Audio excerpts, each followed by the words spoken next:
Bom dia, boa tarde, boa noite, meus irmãos, graça e paz.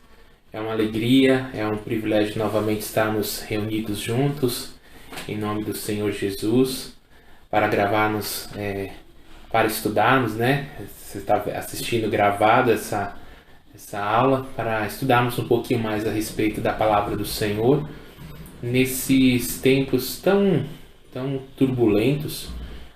O nosso coração encontra refúgio, encontra paz, quando nós vamos ao manancial das águas. E esse manancial é a palavra do Senhor, né? E a gente pode a cada dia, a cada instante, buscar conhecimento na palavra dele e entendermos qual é a vontade de Deus, sabendo que essa vontade sempre ela é boa, perfeita e agradável. E como essa vontade de Deus se relaciona conosco? Quando nós oramos, quando nós lemos a palavra, quando buscamos comunhão com Jesus. Então, nesse momento, nesses 30, 40 minutos que nós estaremos aqui estudando a palavra do Senhor, esse é o motivo que nos leva a estar aqui, gravando, postando, buscando o Senhor, porque entendemos que precisamos dele como fonte de alimento para a nossa alma. Vamos orar então? Quero convidar você, nesse instante, a baixar a sua cabeça, a fechar os seus olhos e ter um tempo de oração, buscando a face do Senhor, pedindo para que Ele se faça presente na minha e na sua vida, nesse momento em que estaremos lendo e estudando um pouco da palavra do Senhor. Pai, em nome de Jesus, nós agradecemos a Ti pelo privilégio, pela oportunidade de estarmos aqui juntos, reunidos em Teu santo nome, Pai. Podemos abrir a Tua palavra e temos a convicção de que o Senhor fala conosco, de que o Senhor é o nosso abrigo, o nosso refúgio, a nossa fortaleza. Obrigado, Pai, porque a Tua boa mão tem nos acompanhado dia a dia e, ó Deus, estamos aqui para louvor do Teu santo nome. Agradecemos ao Senhor em nome de Jesus. Amém. Amém. Se por acaso vocês ouvirem alguns sons de fundo, é porque minha filha está por aqui por perto, meu sobrinho também, então não tem como a gente se fechar, né, totalmente para ficarmos sem som, e eu já peço perdão aos irmãos se de repente ouvir um ou outro ruído, tá? Na semana passada nós estamos estudando, né, o assunto sobre liderança bíblica na igreja, uma das 9 marcas de uma igreja saudável, né? Estamos terminando essa saga de conhecimento e também de autoanálise, tanto da nossa vida quanto a vida da nossa igreja, né? Estamos olhando pelo prisma bíblico, olhando através da lente das escrituras sagradas, e através dessa lente estamos focalizando, buscando onde estamos indo bem como igreja, onde precisamos melhorar, né? Onde precisamos aprimorar, o que precisamos cortar também, porque tem coisas que existem muitas vezes na nossa igreja, na nossa vida, que não tem absolutamente nada de cristianismo. E coisas que muitas vezes estão ali e elas não precisam estar ali. Não é pecado, não há problema, não há dificuldade de elas estarem ali, mas muitas vezes acaba entravando, né, a obra do Senhor, né? Então, nós temos estudado essas 9 marcas e nós estamos agora na última marca sobre liderança bíblica na igreja. E agora nós vamos estudar um pouquinho sobre as qualificações bíblicas para a liderança na igreja. Nós na semana passada vimos um modelo.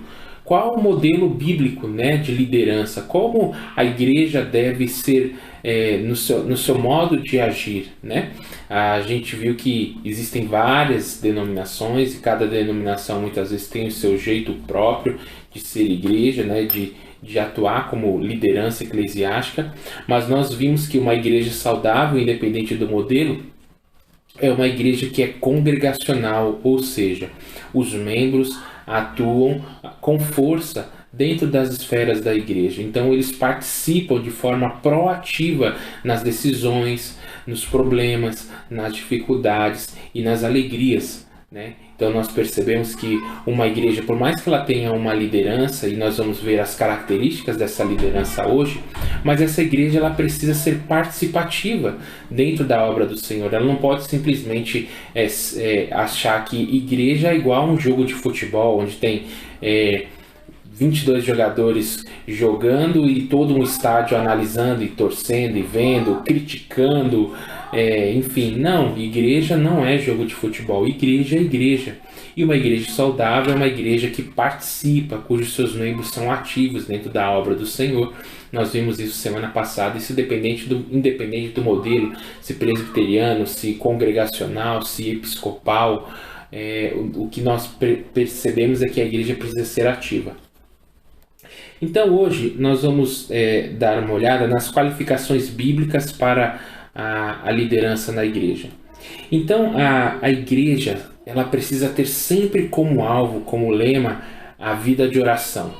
Então ela precisa orar continuamente para que líderes excelentes sejam levantados na igreja, para que haja excelência na liderança. E nós vamos ver o que significa líderes excelentes, o que é excelência na liderança, porque essa deve ser a forma como a igreja ora, né? A igreja não deve escolher os seus líderes apenas por satisfação ou apenas por esse líder é um cara carismático, esse líder é uma pessoa influente, esse líder é uma pessoa importante, essa pessoa é uma pessoa importante, então ela pode ser um líder. Essas não são características a serem observadas, existem outras. E essas outras que nós vamos falar, que nós vamos conversar aqui um pouquinho, quando não preenchidas, nenhuma dessas características, né, ou se alguma dessas características não é preenchida na vida de um líder, essa pessoa não deve ser escolhida, mesmo que ela tenha outras características, outras qualificações, mesmo que ela seja letrada, mesmo que ela seja importante, mesmo que ela seja doutor, mestre, enfim, se ela não possui essas características que nós vamos tratar hoje, né? E eu quero colocar bastante, porque, por exemplo, não basta a pessoa ser um conhecedor da palavra. Se ela não tem uma vida de oração, ela não está capacitada a ser um líder. Não basta ser a pessoa ser, por exemplo, uma pessoa que ora, né? Se ela não busca conhecer a palavra de Deus, dominar a palavra de Deus, né? Dominar no sentido de realmente, como o apóstolo Paulo fala, né? De realmente conhecer as Sagradas Escrituras, de estudar, de ser apto a ensinar essas Sagradas Escrituras, não necessariamente na frente de todos, mas para o seu próximo, então ele não está apto a ser um líder, né? Mesmo que ele seja uma pessoa de oração. Ou então ele é uma pessoa que até contraditório, por assim dizer, mas ele é uma pessoa de oração, é uma pessoa que lê a palavra, mas é uma pessoa que não aplica o fruto do Espírito na sua vida, então ele não está apto a se tornar um líder dentro da igreja. Fica claro essa distinção? Não basta apenas possuir uma das características, ser um homem de oração, ou uma pessoa que lê a palavra, ou que pratique o fruto do Espírito, que viva o fruto do Espírito. Ele precisa ser alguém que possua essas características, porque o nosso modelo é Jesus. E nós vemos Jesus tendo essas características na vida dele. Ele era um homem de oração, ele era um homem que conhecia as Escrituras, que lia as Escrituras, que ensinava as Escrituras, e era um homem que praticava o fruto do Espírito na sua vida, na sua espiritualidade.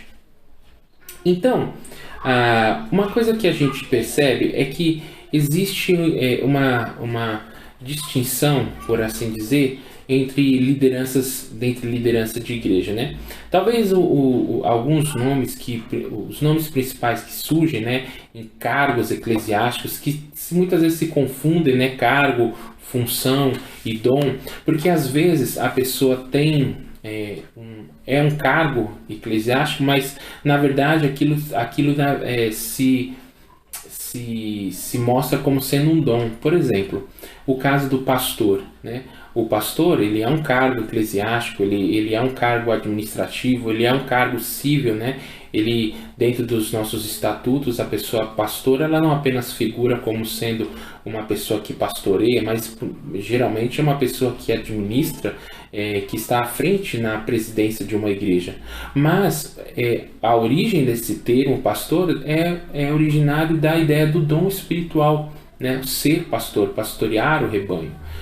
Já, por exemplo, o presbítero, que a gente vai dar uma olhadinha, a gente vai perceber que é uma função designada pela igreja. A igreja observa aquele homem, observa aquela pessoa e vê que ele possui características de um presbítero, né? Então, essa pessoa, a igreja é quem consagra esse homem ao presbítero, né? Ao episcopado. E é interessante deixar bem claro isso, porque não são líderes que consagram outros líderes, como muitas vezes nós vemos, mas é a igreja que reconhece o dom de Deus na vida desse líder e aí o consagra como líder. Sempre é esse movimento. Uma igreja saudável tem na figura dos seus líderes pessoas que são consagradas pela igreja e não pela liderança, né? Não um líder que escolhe um outro líder, não. A igreja reconhece esse líder e aí esse líder é consagrado pela igreja.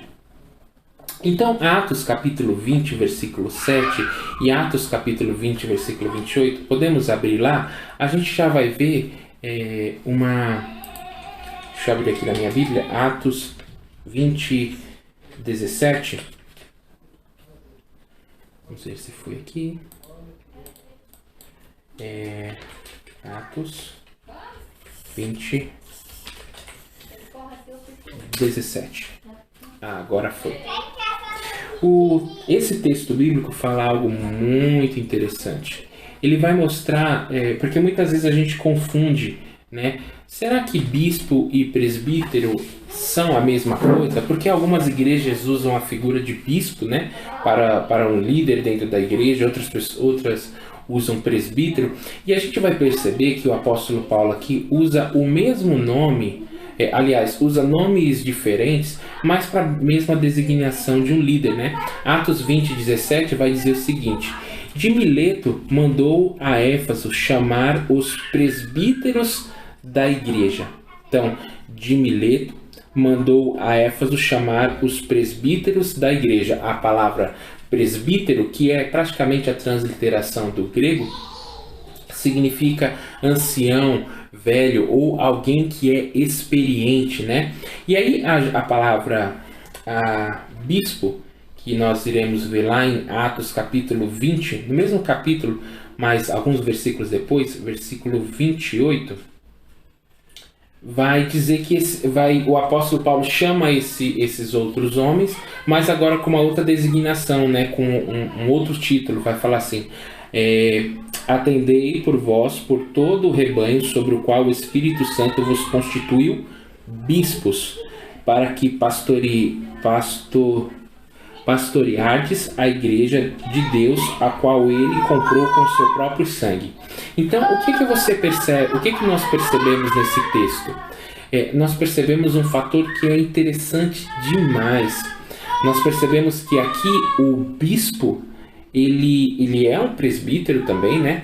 Só que aqui parece que há uma diferença de sentido, né? O presbítero sendo aquela pessoa que, como se fosse uma função um pouco mais administrativa, aquele que está à frente de uma igreja.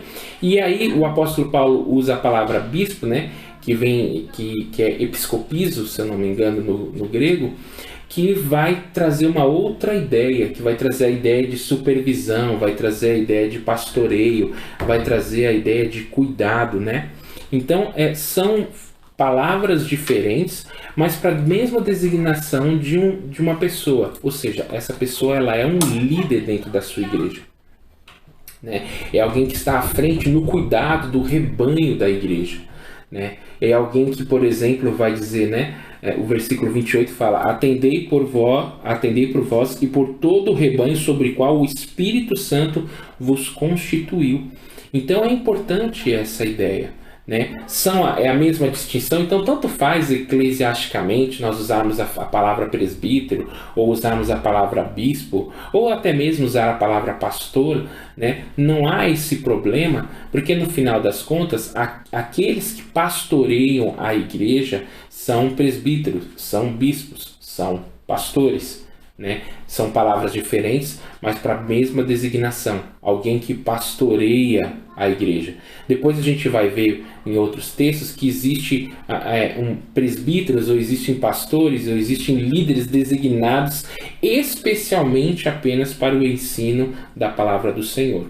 Então nós já começamos a se aprofundar um pouquinho sobre essa ideia de liderança. Então nós temos os presbíteros, que podem também ser chamados de bispos, e podem também até ser chamados de pastores, não há problema nenhum. Cada igreja vai tratar isso de maneira diferente. Então, por exemplo, na igreja cristã evangélica, nós temos pastores, nós temos presbíteros e nós temos diáconos, né?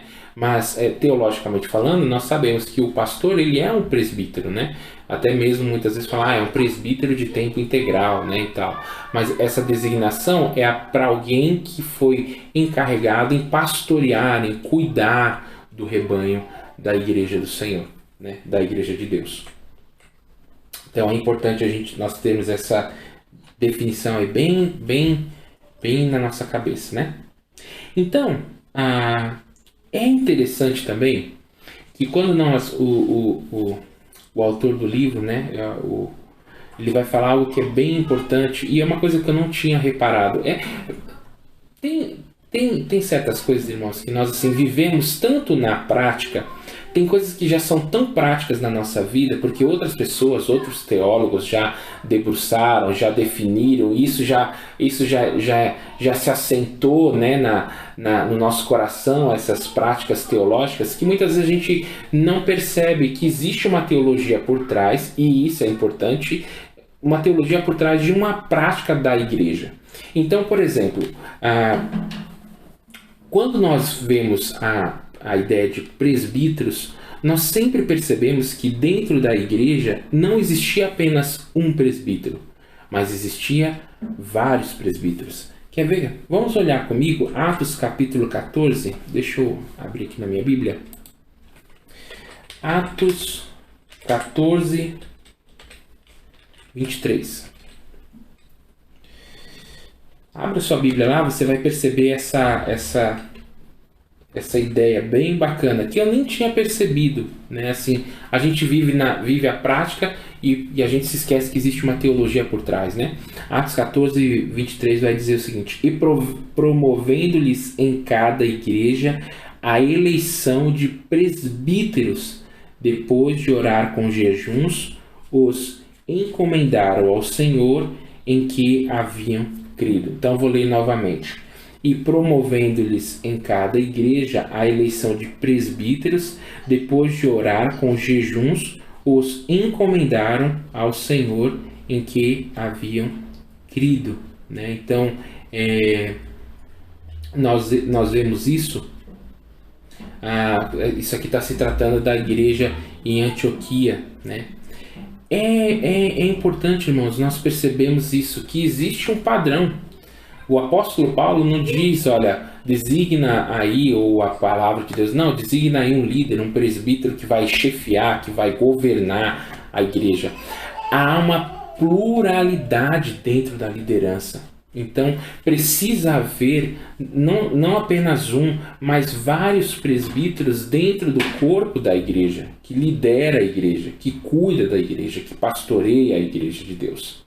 E é interessante que o modelo aqui usado é a eleição, né? Como o apóstolo, como Lucas aqui coloca, né? Eu não tinha parado para pensar nisso, né?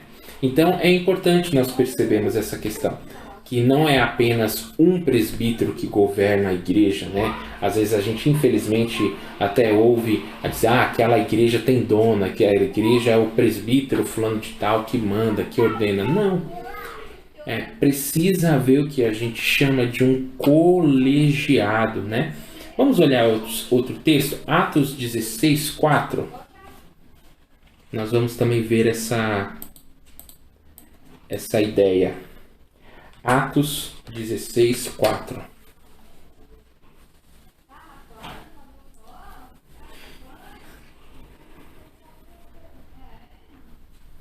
Olha só, que interessante.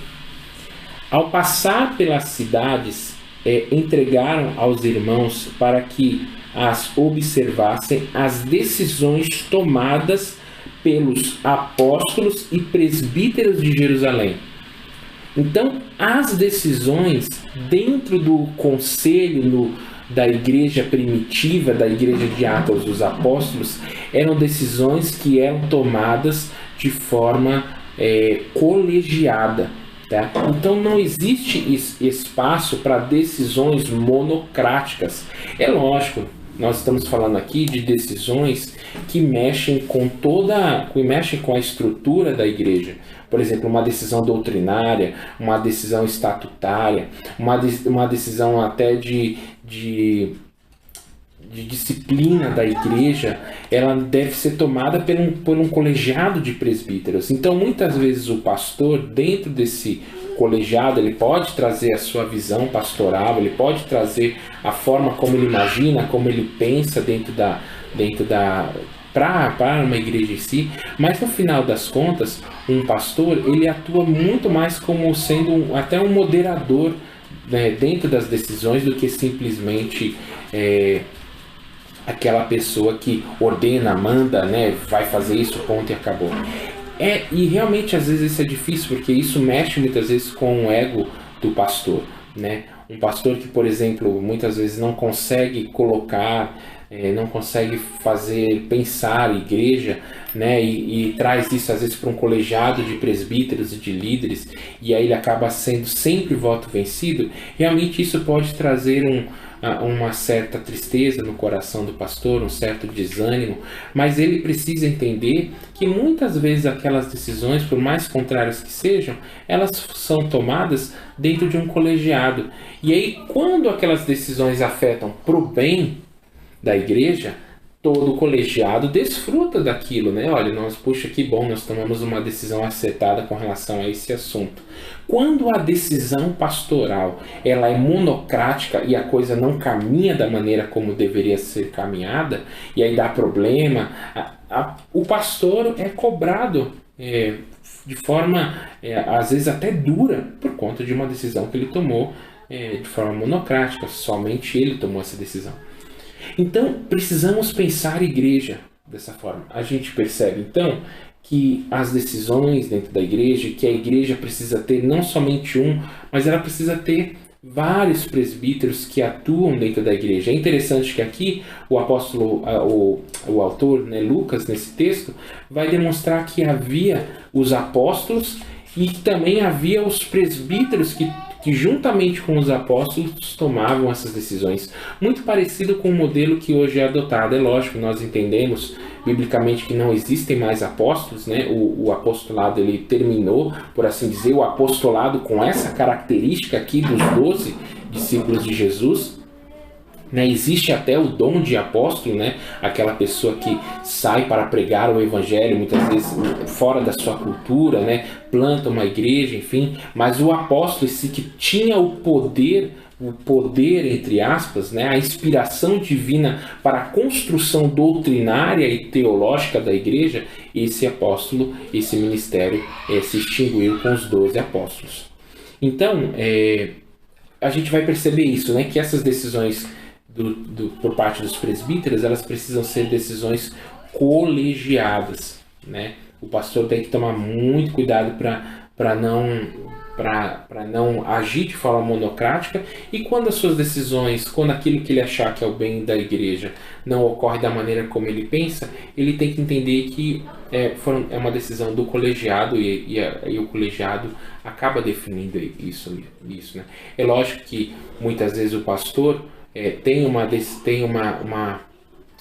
o colegiado ou a igreja espera uma postura de líder, né? Ou seja, daquele que direciona, aquele que traça uma rota, né, para a igreja, falar, olha, nós devemos, sinto que nós devemos caminhar por aqui, mas a decisão de caminhar sempre é uma decisão colegiada. O pastor pode até traçar com oração, com jejum, com busca do Espírito Santo de Deus, traçar um rumo, um norte para a igreja, mas essas decisões precisam ser sempre tomadas de forma colegiada. Então, quem são então esses presbíteros? Quem são então esses líderes que atuam na igreja? Então, são homens que a igreja reconhece como sendo capazes de pastorear a igreja juntamente com o pastor. E geralmente é interessante isso, esses homens eles têm uma raiz com a igreja, né? Então, qual é a ideia? A gente não vai dar tempo para a gente ler todos os textos, mas é a ideia de que esses presbíteros, esses homens, né, esses presbíteros que vão ali atuar juntamente com o pastor, eles precisam ter uma ligação com a igreja. É por isso que a gente fala da eleição, né? E geralmente a eleição são homens experimentados, que têm um tempo de igreja, que conhecem a igreja, né? Mas também são homens que são homens de oração, que conhecem a palavra. Não é qualquer aventureiro que chega lá, como a gente vê, por exemplo, em Juízes, né? O Levi da tribo de Judá, que lá no final do capítulo de Juízes, onde vai falar que aquele homem toma para si, né? Acho que é Mica o nome dele, se eu não me engano, se não me falha a memória, toma para si um cara que ele nem conhece e o transforma ali em sendo sacerdote. O cara se diz levita da tribo de Judá, né? Tudo errado. E aí Mica, se eu não me engano, o consagra para ser o seu sacerdote particular. Então, tudo errado. Na ideia do presbítero, na ideia de liderança, na ideia de pastor dentro da igreja, precisam ser homens e homens que buscam, né, a palavra do Senhor. E abrindo um parênteses, vocês podem perceber que eu sempre falo a nomenclatura homens, né? Porque acredito, e a Bíblia deixa muito claro que esse ministério de liderança pastoral dentro da igreja, ele foi entregue aos homens, tá? A Bíblia não deixa muito espaço, não deixa margem para um ministério feminino pastoral dentro da igreja. É lógico que muitas vezes, muitas mulheres atuam pastoreando, cuidando de outras mulheres, cuidando de outras pessoas dentro da igreja, né, por conta do seu dom. Mas liderança eclesiástica, a gente percebe que não existe essa ideia de presbítera, né? Se a gente pensar, né, essa palavra nem existe, ou mesmo a palavra bispa, ela também não existe, né? Se a gente for pensar numa ideia de nome, né, o português daria para a palavra episcopisa, né? Mas a gente não encontra. Essa não é uma leitura machista da Bíblia, não, muito pelo contrário. É uma leitura com a observação de que cada pessoa tem o seu papel dentro do corpo e dentro do reino. Não dá para a mão querer ser pé, não dá para o olho querer ser nariz. O olho é olho, o pé é pé, o nariz é nariz, a boca é boca. Então a gente percebe que as mulheres têm uma função tão fundamental quanto os homens dentro da igreja. A função designada pelo Senhor em cada processo dentro da igreja. E a função pastoral da igreja, né, desse ministério, inclusive de ensino dentro da palavra do Senhor, né, e aí o que é o ensino, né, qual é a ideia de ensino aqui, né, o destrinchamento da palavra e da doutrina, ele é entregue ao ministério pastoral, né, masculino. Isso não quer dizer que a mulher não possa ensinar. Nos nossos dias as mulheres têm atuado e inclusive fazem com muita excelência isso, né? O ensino dentro da igreja, mas a construção e o destrinchamento das Sagradas Escrituras de forma doutrinária cabe ao ministério pastoral, cabe ao ministério dos presbíteros. Então, é interessante que em Corinto nós vamos perceber uma questão. Paulo ele se dedicava exclusivamente à pregação e ao ensino. Olha só, abra comigo lá em 1 Coríntios 9, 14. Esse é um assunto que eu gosto muito, sabe? Eu realmente a questão de liderança dentro da igreja é um dos meus assuntos mais apaixonantes. Sonho, esboço já algumas coisas, sonho em um dia escrever um livro a respeito disso. Aí o apóstolo Paulo escreve, né? Assim ordenou também o Senhor aos que pregam o evangelho que vivam do evangelho. Então o apóstolo Paulo aqui se colocando, e ele estava colocando também a si mesmo nesse caso, de que existem líderes dentro da igreja que se dedicarão de forma exclusiva à pregação e ao ensino do evangelho, e essas pessoas elas viverão dessa pregação e desse ensino do evangelho, que é a figura que nós temos de um líder de tempo integral, de um pastor de tempo integral. A gente vai perceber que a principal função desse pastor, desse homem, desse líder dentro da igreja é o ensino da palavra de Deus. Isso não quer dizer que ele vai negligenciar outras funções dentro da igreja. Isso não quer dizer que o pastor não vai visitar, que o pastor não vai cuidar, que o pastor não vai aconselhar, mas o pastor tem que tomar muito cuidado e observar se por conta de outras funções, ou até mesmo administrativas, enfim, outras funções que ele está desempenhando dentro da igreja, outros papéis, se está tomando o tempo dele de elaborar um excelente sermão, de elaborar um excelente estudo bíblico da palavra do Senhor, ele precisa repensar os seus conceitos e remodelar o seu ministério pastoral e trazer junto para perto presbíteros, diáconos, líderes que vão ajudá-lo a desafogar essas demandas e fazer com que ele dedique mais tempo de estudo e ensino da palavra do Senhor. Tá? Atos capítulo 18, verso 5, também traz uma ideia parecida. Atos 18, 5.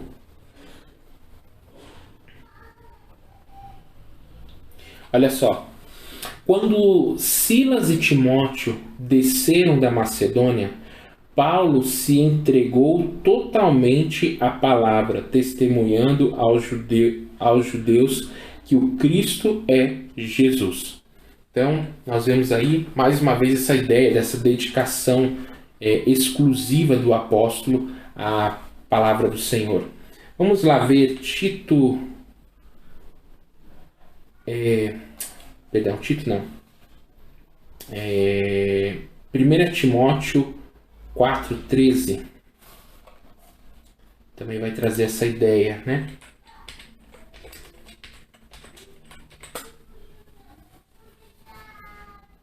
Diz assim: até a minha chegada, né, o apóstolo Paulo aconselhando Timóteo, né, o jovem pastor Timóteo, que ficou responsável do pastoreio de uma das principais igrejas da sua época, né, a igreja de Éfeso. Vai dizer assim: até a minha chegada aplica-se à leitura, à exortação e ao ensino, né? Essa palavra aplica-se, deixa eu até fazer uma pesquisa aqui rápida. Ela traz um contexto, ela traz uma ideia de exclusividade, tá? A palavra usada aqui, aplicar-se, né? Que é prosséquio, né? Ela tem essa ideia, dedicar-se, dedicar parte de, né? A vida ou esforço de alguém a partir de religiões ou instituições. Então é a ideia dessa como parte da sua vida, é a ideia de arrancar uma parte da sua vida, ou seja, tornar aquilo como essência da sua vida. E aí o apóstolo Paulo está dizendo isso, né? Que Timóteo devia aplicar-se à leitura, ao ensino e à pregação, né? Ele fala, né, até a minha chegada aplica-se à leitura, à exortação e ao ensino.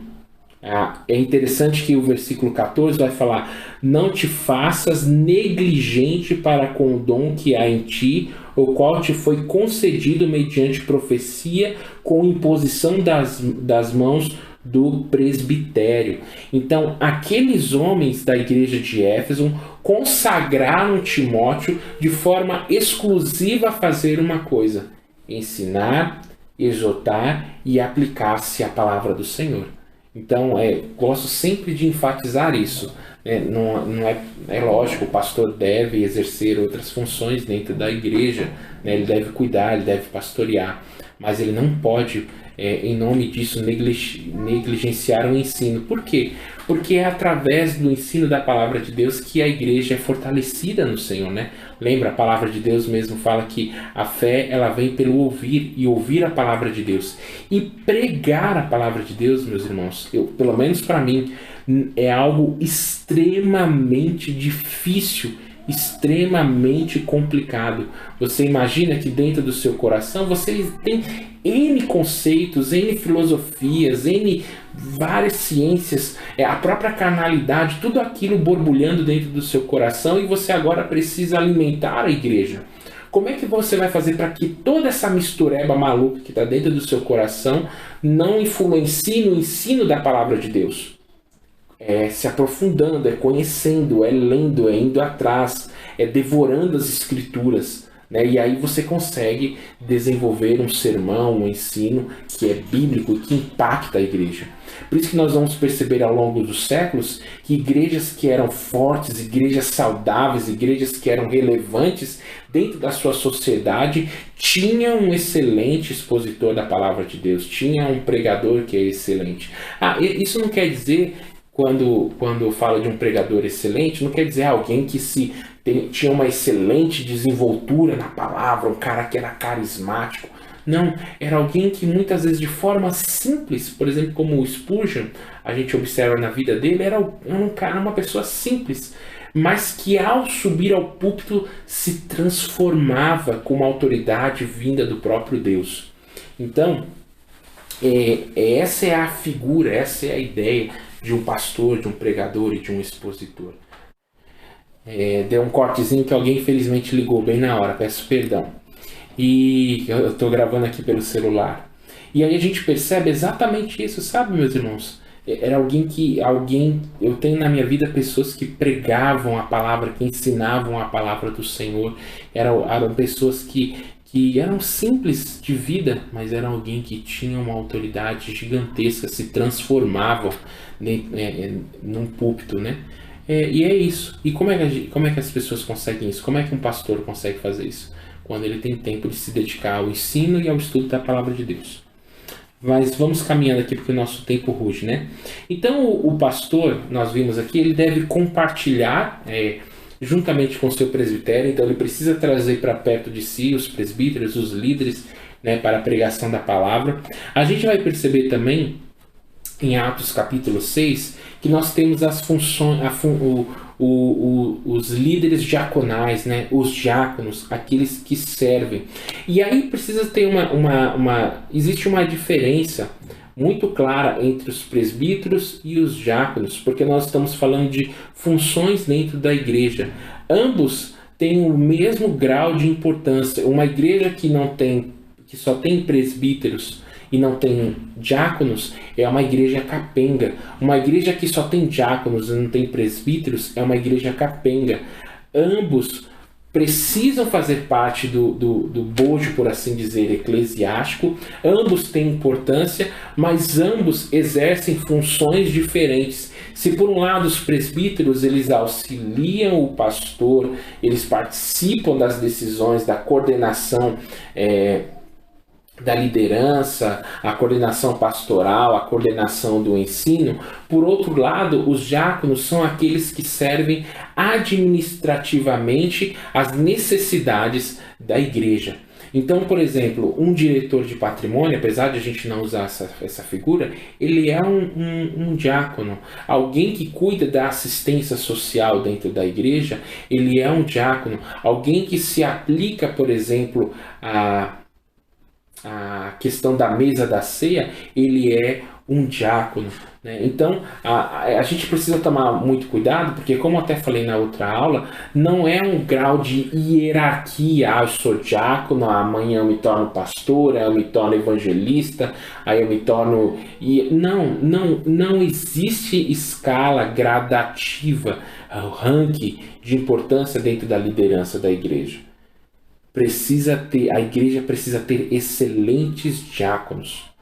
A igreja precisa ter excelentes presbíteros. Eu conheço igrejas, por exemplo, que têm excelentes diáconos, que têm um corpo diaconal excelente, a ponto de muitas vezes a igreja se ver suprida de necessidades que muitas vezes a igreja precisa terceirizar certas coisas, porque não tem, às vezes, uma mão de obra tão excelente, diáconos excelentes que se aplicam a servir a igreja de forma administrativa. A gente vê isso em Atos capítulo 6, né? Os apóstolos ali deixando muito claro que esses diáconos que iriam exercer essas funções administrativas dentro da igreja ali primitiva deveriam fazê-lo, deveriam ser homens cheios do Espírito Santo de Deus, né? A gente observa isso, né? Então os diáconos eles vão se dedicar a questões mais práticas e administrativas, às vezes na área de manutenção, às vezes na área de cuidado dos membros, né? Então precisa ter isso bem claro, de forma bem definida aí, tá? Uma igreja saudável é uma igreja que tem presbíteros espirituais, homens de Deus, que tem diáconos espirituais, homens de Deus, e esses homens trabalham dentro da obra nas várias áreas específicas, tá? Então, para a gente encerrar, nós vamos ver agora quais são as características desses homens.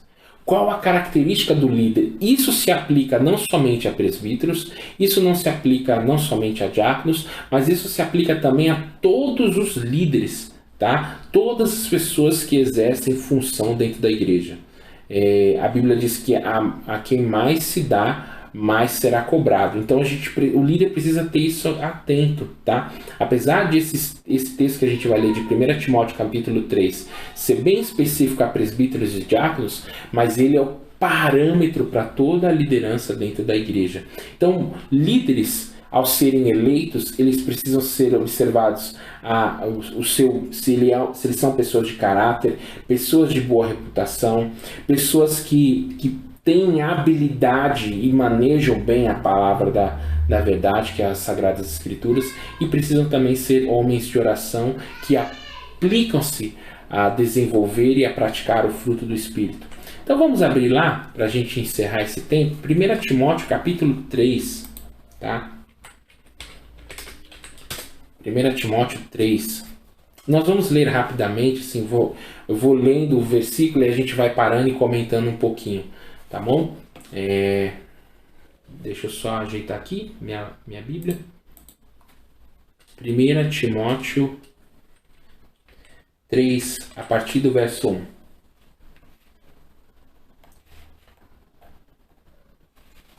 Então vai dizer assim: fiel é a palavra. Se alguém aspira, então ele começa dizendo isso, né? Começa dizendo essa ideia, esse verbo, né? Ou seja, esse verbo aqui, ele está no presente, ou seja, algo que é contínuo, né? Ou seja, ele tem esse desejo profundo, essa ideia de presente. E essa ideia de aspirar não é somente a ideia da pessoa que teve um desejo, eu quero ser presbítero. Não, ela ao longo da sua vida ela foi demonstrando que tinha essa inclinação e esse desejo para se tornar um líder dentro da igreja, tá? Então eu gosto de dizer, por exemplo, as pessoas às vezes perguntam: Alexandre, como é que aconteceu o seu chamado pastoral? E eu sempre falo o seguinte, olha, eu nunca tive um sonho, um chamado, Deus apareceu e falou, né? Olha, vai lá e pregue a palavra e tal, né? Não, a partir do momento que eu me converti, eu olhei para o pastor da minha igreja e falei: eu quero ser um pastor.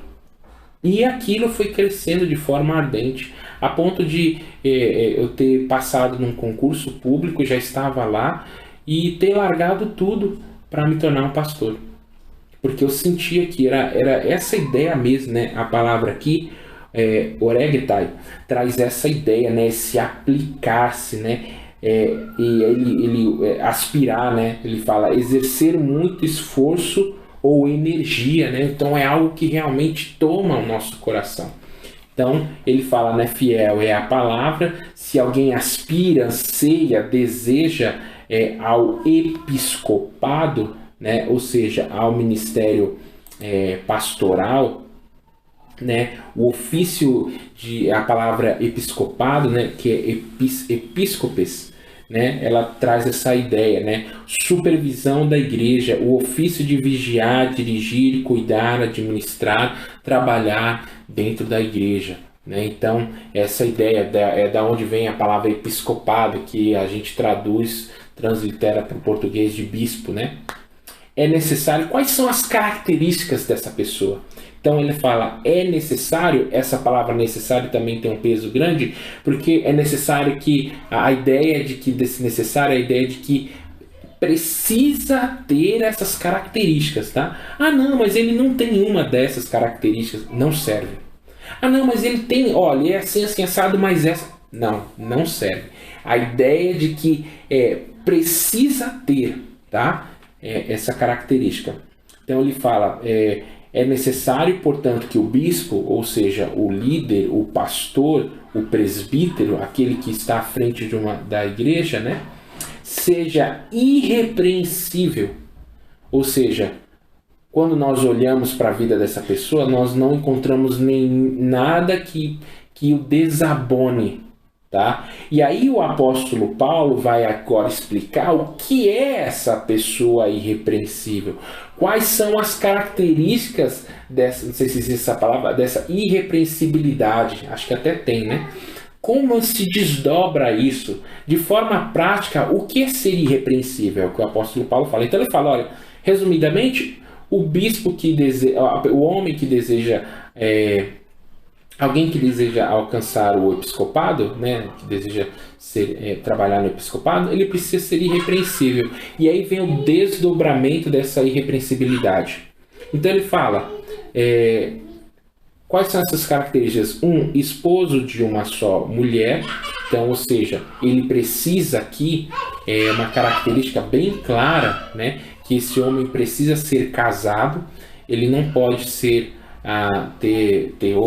viver em adultério. Aqui até entra algumas questões, por exemplo, se a pessoa que já foi casado pela segunda vez, será que se encaixa aqui nesse texto, né? Esposo de uma só mulher. Então é uma coisa que a gente precisa observar, se aquele homem ele realmente é um marido, tá? Ele é um marido. E aqui a gente já encontra aqui a primeira barreira para o ofício de mulher dentro da igreja. Porque ele vai falar esposo de uma só mulher. Dá para entender? Então o apóstolo Paulo é muito específico aqui, dizendo que esse ministério do episcopado, né, da liderança da igreja, ele precisa ser exercido excepcionalmente, não, somente por homens, né? É uma função designada por Deus. Tá? Aí ele vai continuar aqui, né? Esposo de uma só mulher, temperante, ou seja, não é a ideia de tempero, né? Mas temperante, está ligada com sóbrio, né? Ou seja, ele deve ser alguém que tem um temperamento tranquilo, alguém que tem o seu temperamento controlado pelo Espírito Santo. Aqui ele está falando do fruto do Espírito, né? Todas aquelas características do fruto do Espírito, a alegria, a paz, bondade, benignidade, longanimidade, mansidão, domínio próprio. Então aqui ele está falando de fruto do Espírito.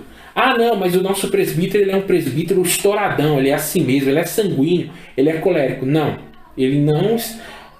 essa pessoa não está apta a exercer o ministério de presbítero, de líder dentro da igreja, tá? Não há espaço para coléricos, para sanguíneos. Ah, não, é o temperamento, ele é assim mesmo. Não tem que ser assim mesmo. Ele precisa ser temperante, ele precisa ser sóbrio, né? A ideia de sobriedade aqui, deixa eu até abrir aqui o texto no original, é o versículo 2. que nós estamos lendo. Deixa eu só abrir aqui para a gente ver essa ideia de forma mais clara. 1 Timóteo 3,2. Quem é o sóbrio? Né? Uma está temperante sóbrio. Ou seja, né? Alguém que é autocontrolado, né? A palavra é safoma, né? Ou seja, manter sabiamente o autocontrole sobre as paixões e desejos. Então, essa sobriedade é com relação a uma vida de santificação e honra. Provavelmente aqui falando da ideia de carnalidade, né? Ou seja, desculpa a expressão, né? O presbítero que é mulherengo, o presbítero que passa e a irmã passa e ele fica olhando, né, para a irmã. Não tem espaço. É alguém que realmente vive uma vida de santificação e honra ao Senhor. Desculpe o termo, tá? Mas essa é a ideia aqui dessa sobriedade. Modesto, né? Ou seja, a ideia tem o controle das suas finanças, não é um esbanjador, não é alguém que simplesmente é gastador, ou tem os seus recursos para se amostrar. E aí vem uma série de outras características, né? Hospitaleiro, apto para ensinar, não dado ao vinho, não violento, porém cordato, inimigo das contendas. Ou seja, o presbítero ele é o pacificador, o líder ele é um pacificador, ele não é alguém desculpa a expressão, de treta, né, que é tretar. Não, ele é alguém que tenta trazer a pacificação dentro do processo, dentro da igreja, né? Ele não é avarento, que governe bem a própria casa, criando os filhos sob disciplina com todo o respeito. E aí ele vai falar: pois se alguém não sabe governar a própria casa, como cuidará da igreja de Deus? E aí eu vi, esses tempos eu vi uma coisa, de uma igreja, eu falei, não é possível, né? A igreja tinha um presbítero que era divorciado, e ele estava divorciado e tudo bem. Ele continuava com todas as prerrogativas de presbítero, atuando como presbítero divorciado e tal. Aí eu fiquei pensando, falei, não cabe, porque o presbítero aqui, ele é alguém que ele precisa governar a sua própria casa. É lógico que tem a situação às vezes do adultério que a gente vê e tal, e aí é uma outra história, fica um outro momento, mas no caso daquele homem é porque ele tinha cometido o adultério, aí fugiu e tal, e voltou e estava divorciado da esposa, e novamente a igreja o recolocou como presbítero. Uma igreja dessa é uma igreja saudável? Não, uma igreja dessa, ela é uma igreja doente. E aí, para encerrar, ele continua, né? Não seja neófito, ou seja, não pode ser uma pessoa que é nova na fé, né? O presbítero, o líder, ele precisa ser alguém experimentado, tá? Esse neófito aqui não quer dizer que às vezes até a pessoa fala, um novo convertido. Não é a ideia de novo convertido. É a ideia de alguém que é experimentado na liderança. Então ele precisa, para ser presbítero, ele já precisa ter apresentado, ter vivido características, ter vivido a liderança dentro da igreja, né? Então, não, é a primeira vez que ele vai ser presbítero, um líder. Não, ele precisa já ter sido experimentado, trabalhado, ele precisa já está à frente de alguma igreja, algum trabalho ministerial dentro da igreja. Era essa palavra que eu estava querendo achar, né? Ele já deve ter exercido algum trabalho de liderança dentro da igreja. E isso não importa qual trabalho for. Ele era o líder do estacionamento, cuidava dos carros. Ótimo, ele foi experimentado na liderança. Ele já liderou, já atuou num trabalho de recepção dentro da igreja. Ele já foi o líder da faxina, por assim dizer. Às vezes a gente menospreza, né, esse trabalho, mas é um trabalho importante dentro da igreja, tão importante quanto qualquer um, né? Ele coordenou o ministério de faxina dentro da igreja. Ótimo, ele já é alguém que foi experimentado dentro do processo de liderança, né? Para que não suceda que se ensoberbeça e incorra na condenação do diabo. Pelo contrário, é necessário que ele tenha, estou lendo o versículo 7, tá? Que ele tenha bom testemunho dos de fora, a fim de não cair no opróbrio do laço do diabo. Ou seja, as pessoas que estão ao redor dele, não crentes, o identificam como sendo um líder, como sendo um pastor, como sendo um homem de Deus. Tá? E aí, semelhantemente, isso vai também acontecer com os diáconos. Essas características elas são válidas para presbíteros, para diáconos e para os líderes dentro da igreja, né? Aqueles que atuam dentro da igreja. Eles precisam ter essas características dentro do ministério de liderança dentro da igreja, num colegiado de presbíteros, num colegiado de diáconos, num colegiado de pastores. Eles precisam ter essas características. Essa é uma igreja saudável. Então, meus irmãos, quando chegar os momentos de votação, de liderança, que possamos então prestar atenção se aquelas pessoas que nós pensamos e almejamos que possam se tornar homens líderes dentro da igreja, que esses líderes tenham essas características que nós estudamos aqui no dia de hoje. Tá certo? Então é isso, por hoje é isso. Nós na semana que vem iremos ainda continuar no assunto sobre liderança e que o nosso Deus conceda aos nossos líderes, aos nossos presbíteros, aos nossos diáconos, a liderança da igreja, né, ao pastor Paulinho que está à frente, que está aí junto da igreja, liderando a igreja, né, aos presbíteros que também estão trabalhando junto, atuando na igreja, que eles possam ter essas características, né, que possamos orar por eles, que eles possam desenvolver isso a cada dia e a cada instante, tá bom? Um forte abraço a todos, Deus abençoe.